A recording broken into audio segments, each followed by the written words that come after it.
بسم اللہ الرحمن الرحیم۔ بسم اللہ الرحمن الرحیم والصلاة والسلام علی اشرف الانبیاء والمرسلین وعلی آلہ وصحبہ وامتہ اجمعین اما بعد۔ عزیز طلبہ اکرام، آج ہم سبق نمبر 75 پڑھیں گے، کتاب الطہارۃ، باب صفۃ وضوء النبی صلی اللہ علیہ وسلم۔ اس کا آج چھٹا حصہ ہے۔ ماقبل ویڈیوز میں ہم اس کے 5 حصے پڑھ چکے ہیں۔ آج کے سبق کے موضوعات اسکرین پر آپ کے سامنے موجود ہیں۔ یہ جو باب ہم پڑھ رہے ہیں، چونکہ یہ طویل باب ہے، کتاب الطہارہ کے اندر سب سے زیادہ احادیث اس میں پائی جاتی ہیں، اور آپ کو بتایا تھا کہ اس میں مختلف صحابہ کرام رضی اللہ عنہم اجمعین کے احادیث نقل کی گئی ہیں، جس میں سیدنا علی اور سیدنا عثمان رضی اللہ عنہما ان حضرات کی احادیث سب سے زیادہ ہیں۔ سیدنا علی کی جو احادیث چل رہی تھیں، اس کے آج آخری حدیث ہم پڑھ رہے ہیں، تو اس کے اندر بہت ساری نئی چیزیں بھی موجود ہیں، اس لیے اس کو تفصیلاً آپ کے سامنے یہاں رکھا جائے گا۔ متن پڑھ لیتے ہیں۔ وبه قال حدثنا عبد العزيز بن يحيى الحراني قال حدثنا محمد يعني بن سلمة عن محمد بن إسحاق عن محمد بن طلحة بن يزيد بن ركانة عن عبيد الله الخولاني عن ابن عباس رضي الله عنهما أنه قال دخل علي بن أبي طالب وقد أهراق الماء فدعا بوضوء فأتيناه بتور فيه ماء حتى وضعناه بين يديه فقال يا ابن عباس ألا أريك كيف كان يتوضأ رسول الله صلى الله عليه وسلم؟ قلت بلى. قال فأصغى الإناء على يده فغسلها ثم أدخل يده اليمنى فأفرغ بها على الأخرى ثم غسل كفيه ثم تمضمض واستنثر ثم أدخل يديه في الإناء جميعا وأخذ بهما حفنة من ماء فضرب بها على وجهه ثم ألقم إبهاميه ما أقبل من أذنيه ثم الثانية ثم الثالثة مثل ذلك ثم أخذ بكفه اليمنى قبضة من ماء فصبها على ناصيته فتركها تستن على وجهه ثم غسل ذراعيه إلى المرفقين ثلاثا ثم مسح رأسه وظهور أذنيه ثم أدخل يديه جميعا فأخذ حفنة من ماء فضرب بها على رجله وفيها النعل ففتلها بها ثم الأخرى مثل ذلك. قال قلت وفي النعلين؟ قال وفي النعلين. قلت وفي النعلين؟ قال وفي النعلين. قال وفي النعلين. قال وفي النعلين.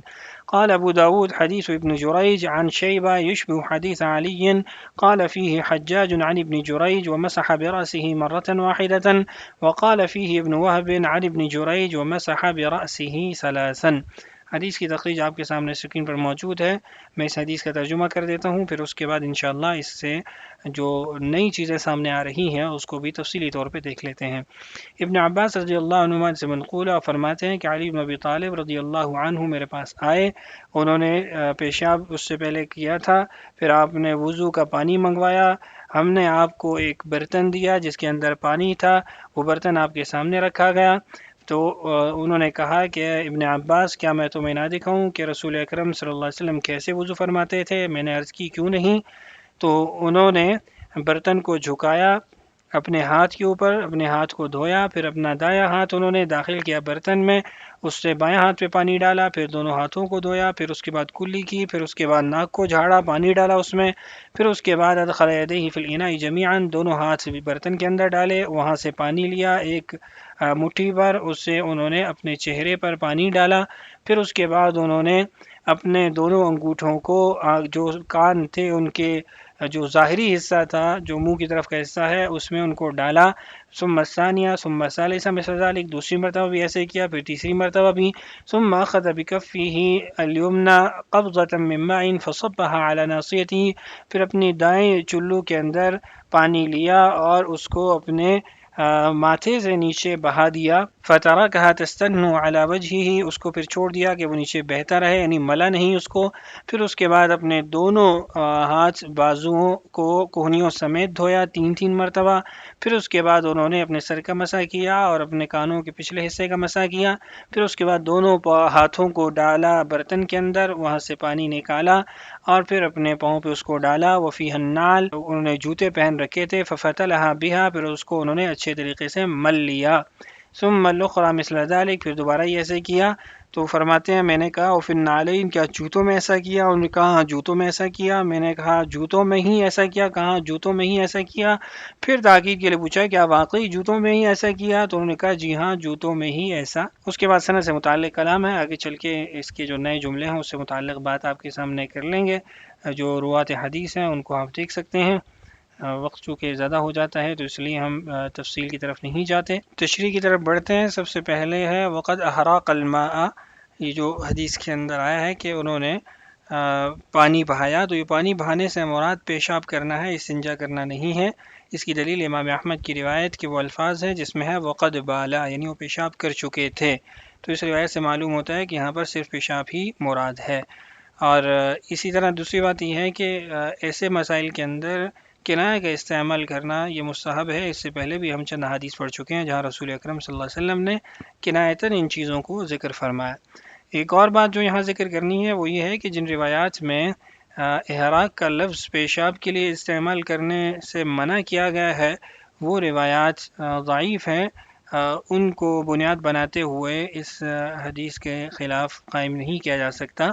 اور اسی طرح وقد احراق الماء، یہ جو کلمہ کا استعمال ہے، اگر وہ جو ممانعت والی احادیث ہیں ان کو مان بھی لیا جائے تو پھر بھی اس سے کراہت ثابت ہوتی ہے، اور یہ حدیث اس کے جواز کو بیان کرتی ہے کہ ناجائز اس کو نہیں کہا جا سکتا، مکروہ تنزیہی کہا جا سکتا ہے اس لفظ کے استعمال کو، یعنی احراق کے اس لفظ کو پیشاب کے لیے استعمال کرنے کو۔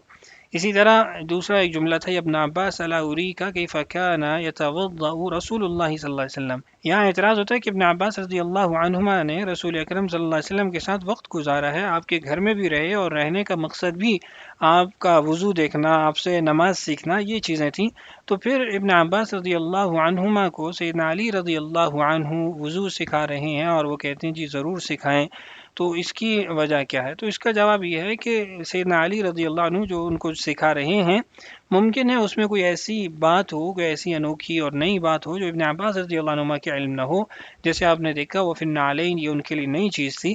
اسی طرح اور بھی کچھ ایسے جملے ہیں جو دیگر احادیث میں نہیں ہیں۔ تو کچھ اعمال رسول اکرم صلی اللہ علیہ وسلم کبھی کبھی کرتے تھے تو ان کا بعض صحابہ پہ مخفی رہ جانا جو اس وقت موجود نہ ہو، یہ کوئی بعید چیز نہیں ہے۔ اور دوسرا یہ کہ یہ بھی ممکن ہے کہ امت کی تعلیم کے لیے یہ اسلوب اپنایا گیا ہو کہ امت بھی وضو کو عملی طور پہ سکھاتی رہے اور اس کو نقل کرتی رہے۔ اسی طرح ایک جملہ تھا فَأَخَذَ بِهِمَا حَفْنَةً مِّن مَّاءٍ فَضَرَبَ بِهَا عَلَى وَجْهِهِ، ظاہری اگر کلمات آپ دیکھیں تو یوں معلوم ہوتا ہے کہ انہوں نے اپنے چہرے پر پانی کو مارا، یعنی زور سے پانی چہرے پر پھینکا، تو یہ تو فقہاء نے اس کو خلاف ادب لکھا ہے۔ تو اس کا جواب یہ ہے کہ یہاں پر یہ فضرب بها اصل میں فصب بها اس سے کنایا ہے، پانی بہانے سے یہ کنایا ہے، نہ یہ کہ اپنے اصلی معنی کے اندر یہ استعمال ہوا۔ اور اس کی ایک جو وجہ ہے وہ یہ بھی ہے کہ آپ دیکھیں تو اسی حدیث کے اندر آگے یہ بھی آیا ہے کہ انہوں نے اپنے پاؤں کے اوپر پانی ڈالا، تو اس کے لیے بھی ضربہ یہ لفظ استعمال ہوا، تو حالانکہ وہاں پہ تو زور سے پانی پھینکنا اس کی سمجھ نہیں آتی، تو وہاں پہ بھی مراد پانی کا بہانا ہے، تو یہاں پر بھی پانی کا بہانا ہی مراد ہے۔ اسی طرح ایک جواب یہ ہے کہ یہ حدیث شاذ ہے، جو کہ دیگر جو روایت ہیں ان کے اندر یہ کلمہ موجود نہیں ہے، تو اس لیے یہ قابل اعتبار نہیں ہوگا اس معنی میں کہ چہرے پر اس کو مارا۔ اسی طرح ایک یہ بھی ہے کہ بیان جواز کے لیے انہوں نے عمل کیا، اگر اس سے یہ معنی بھی لیا جائے کہ چہرے پر پانی کو زور سے پھینکا، تو یہ بھی بیان جواز کے لیے ہے کہ جن صورتوں میں منع کیا گیا ہے تو اس میں کراہت تنزیہی ثابت ہوتی ہے، اگر کوئی کر لے تو وضو اس کا بھی ہو جائے گا۔ اس کے بعد تھا ثم القم ابہامیہ ما اقبل من اذنیہ ثم الثانیہ ثم الثالثہ مثل ذلک، بعض لوگوں نے اس سے غسل اذن مراد لیا ہے جبکہ غسل اذن نہیں ثابت ہوگا، اس لیے کہ گیلے اور تر انگوٹھوں کو کانوں کے اندر ڈالا گیا ہے تو اس سے مسح ہی ہو سکتا ہے، غسل نہیں ہو سکتا۔ اور یہ جو کان کے اندرونی حصے کا مسح ہے چہرے کے ساتھ اس کو کیا گیا ہے، اور بیرونی حصے کا جو مسح تھا اس کو سر کے ساتھ کیا گیا ہے، یہ امام اسحاق کا قول ہے، وہ اس کے قائل ہیں، یہ حدیث ان کے قول کی دلیل ہے۔ جمہور کے نزدیک یہ جو حدیث ہے یہ بیان جواز کے لیے ہے، دیگر جو صحیح احادیث ہیں اس کے مقابلے میں اس کو قابل عمل نہیں بنایا جا سکتا۔ اسی طرح ثم اخذ بکف الیمنی قبضۃ من ماء فصبها علی ناصیتہ، 3 مرتبہ چہرے کو دھونے کے بعد پھر ایک چلو دائیں ہاتھ میں پانی لے کر انہوں نے اپنے ماتھے سے نیچے اس کو بہایا، جو بہتا رہا اس کو پھر انہوں نے ملا بھی نہیں ہے، تو یہ چوتھی مرتبہ کا جو دھونا ہے، امام نووی فرماتے ہیں کہ یہ چہرے کا کچھ حصہ رہ گیا ہوگا، اس کو مکمل کرنے کے لیے، اس کے استیعاب کے لیے یہ چوتھی مرتبہ پانی ڈالا گیا ہوگا۔ تو اس کے اندر کوئی اعتراض نہیں ہے کہ 3 سے زائد مرتبہ دھونا وہ خلاف سنت ہے، اس کو خلاف سنت نہیں کہا جائے گا، چونکہ ضرورت تھی کہ استیعاب وجہ نہیں ہوا تھا۔ اسی طرح گنگوہی رحمہ اللہ کے حوالے سے مولانا یحییٰ رحمہ اللہ نے نقل کیا، جس کو بذل المجہود کے اندر شیخ خلیل احمد سہارنپوری رحمہ اللہ نے نقل کیا ہے کہ یہ گرمی کم کرنے کے لیے تھا، گرمی کو کم کرنا مقصد تھا، اور اس نوع کا عمل رسول اکرم صلی اللہ علیہ وسلم سے بعض مواقع پر ثابت ہے۔ اسی طرح ایک اس کی تعویل علامہ عراقی نے کیا، وہ فرماتے ہیں کہ سر کے کچھ حصے کو شامل کرنے کے لیے یہ چوتھی مرتبہ پانی ڈالا گیا ہے، اس لیے کہ بعض فقہا کے نزدیک چہرہ دھوتے ہوئے سر کا ابتدائی حصہ بھی کچھ دھو لینا چاہیے تاکہ استیعاب وجہ اس میں شک نہ رہے۔ ایک تعویل اس کی علامہ سیوطی رحمہ اللہ نے کی ہے، وہ فرماتے ہیں کہ چہرہ دھونے کے بعد ایک چلو پانی لینا اور اسے پیشانی پر بہانا یہ سنت ہے، ایسا اگر کوئی کر لے تو وہ خلاف سنت نہیں کہلائے گا، اور یہ مستقل ایک سنت ہے۔ بہرحال یہ جو چوتھی مرتبہ انہوں نے پانی بہایا، اس کی مختلف تعویلات تھیں، مختلف اس کے معانی اور مقاصد تھے، وہ آپ کے سامنے رکھ دیے ہیں۔ اس کے بعد ایک اور جملہ تھا، ثم غسل ذراعیہ الی المرفقین ثلاثا ثلاثا ثم مسح رأسہ وظہور اذنیہ۔ تو یہ بھی بیان جواز کے لیے جیسے پہلے بتا دیا تھا کہ انہوں نے جو کان کا ظاہری حصہ تھا اس کو چہرے کے ساتھ مسح کیا، اور کان کا جو باطنی حصہ تھا اس کو انہوں نے سر کے مسح کے ساتھ کیا۔ تو یہ بیان جواز کے لیے کہ اگر کوئی جدا جدا کر لے تو اس میں عدم جواز اس کو نہیں کہا جا سکتا، ناجائز نہیں کہا جا سکتا۔ اس کے بعد پاؤں کے دھونے کا مسئلہ ہے، بعض لوگ اس سے جوتوں پر مسح کو ثابت کرتے ہیں، جبکہ ایسا نہیں ہے، اور جمہور نے اس کا انکار بھی کیا ہے۔ فَفَتَلَهَا اس سے مراد جوتوں میں پاؤں باقی رکھتے ہوئے پورے پاؤں کو تر کرنا ہے۔ کچھ مزید کلمات جو حدیث کی سند سے متعلق ہیں، یہ انتہائی اہم ہے، میں اس کو یہاں آپ کے سامنے اسکرین پر بھی لے آتا ہوں اور کچھ واضح بھی کر دیتا ہوں۔ امام ابو داؤد رحمہ اللہ فرماتے ہیں وحدیث ابن جریج عن شیبۃ یشبہ حدیث علی۔ ابن جریج جو شیبہ سے حدیث کو نقل کرتے ہیں وہ حضرت علی رضی اللہ عنہ کی ہی حدیث کی طرح ہے۔ کیوں؟ لأنه قال فيه حجاج بن محمد عن ابن جریج، اس لیے کہ اس کے اندر ہے کہ حجاج بن محمد جو ہیں وہ ابن جریج سے نقل کرتے ہیں، ابن جریج جو ہیں وہ شیبہ سے نقل کرتے ہیں کہ وَمَسَحَ بِرَاسِهِ مَرَّةً وَاحِدَةً، ایک مرتبہ انہوں نے مسح کیا۔ جبکہ ابن وہب جو ہیں وہ اسی حدیث کو جب ابن جریج سے نقل کرتے ہیں تو اس میں وہ کہتے ہیں کہ وَمَسَحَ بِرَاسِهِ ثَلَاثًا، کہ انہوں نے 3 مرتبہ مسح کیا۔ یعنی بات یہ ہے کہ جو ابن جریج ہیں ان کے 2 شاگرد ہیں، ایک حجاج ابن محمد ہیں اور ایک ابن وہب ہیں۔ ابن وہب نے وَمَسَحَ بِرَاسِهِ ثَلَاثًا نقل کیا، جبکہ حجاج بن محمد نے وَمَسَحَ بِرَاسِهِ مَرَّةً نقل کیا ہے۔ تو فرماتے ہیں کہ جو حجاج بن محمد ابن جریج سے نقل کرتے ہیں اور وہ شیبہ سے، یہ حدیث علی کے زیادہ قریب ہے، زیادہ مشابہت رکھتی ہے، چونکہ حدیث علی جتنی ہم نے پڑھی ان میں ایک مرتبہ سر کے مسح کا ذکر ہے، تو اس حدیث کے اندر بھی ایک مرتبہ سر کا مسح ہے۔ جبکہ ابن وہب نے جو ابن جریج سے نقل کیا ہے تو اس میں وَمَسَحَ بِرَاسِهِ ثَلَاثًا نقل کیا ہے، تو وہ مرجوح ہوگا، اس لیے کہ وہ مخالفت کر رہی ہے دیگر روایات کی۔